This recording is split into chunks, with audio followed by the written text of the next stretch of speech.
kes saaks kogu aeg lihtsalt täiesti täis. Kuidas tänapäeval öeldakse? Teine väide. Kreem peab olema looduslik, sest see jõuab vereringesse. Ma tahaks öelda mingil määral jaa.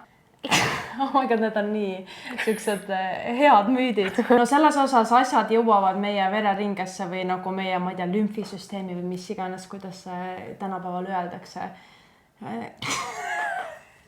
Aga okei, jah, see on müüt. Nojah, sa said aru, sest et ma hakkasin tõmblema siin. Nahahooldustoodete, need molekulid on nii suured, et need ei jõua.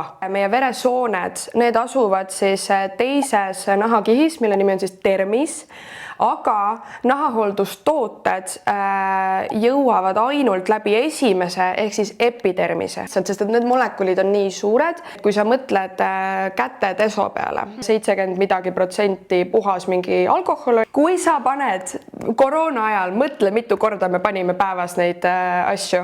Kui see jõuaks sulle vereringes, see saaks kogu aeg lihtsalt täiesti täis. See oleks ju mõne jaoks võib-olla joodikud selle pumbaga õues. Kui kreemid ja üleüldse nahahooldustooted jõuaksid vereringesse, siis nad peaksid olema ravimitena registreeritud või nad peaksid olema ravimid, meditsiinitooted. Teradega koorijad on tõhusama toimega kui hapetega koorijad, sest need eemaldavad mustust ja rasu paremini. Mul on nüüd poker face. Ma ütleks, et see on tõene. Selles suhtes on. Tegelikult hapetega koorijad toimivad täpselt selles suhtes samamoodi. Näiteks meil on 2 erinevat koorijat. Ühes on siis sellised õliterakesed, teine on siis hapetega koorija.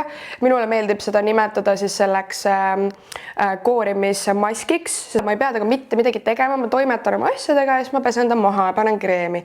Aga nahk on ilusti kooritud ja alati ei ole vaja seda füüsilist koorimist. Kui sa iga päev koorid füüsilise koorijaga või hapetega koorijaga, no siis see on ikkagi halb. See füüsilise koorijaga sa võid tekitada endale mikrohaavu, sa ei saa sellest aru, sa võid lõhkuda oma barjääri. Hapetega tegelikult täpselt samamoodi, sa võid oma nahabarjääri, kaitsebarjääri ära lõhkuda. Well done. Või noh, siis mitte. Mitte well done. Aga vähemalt said targemaks. Jah.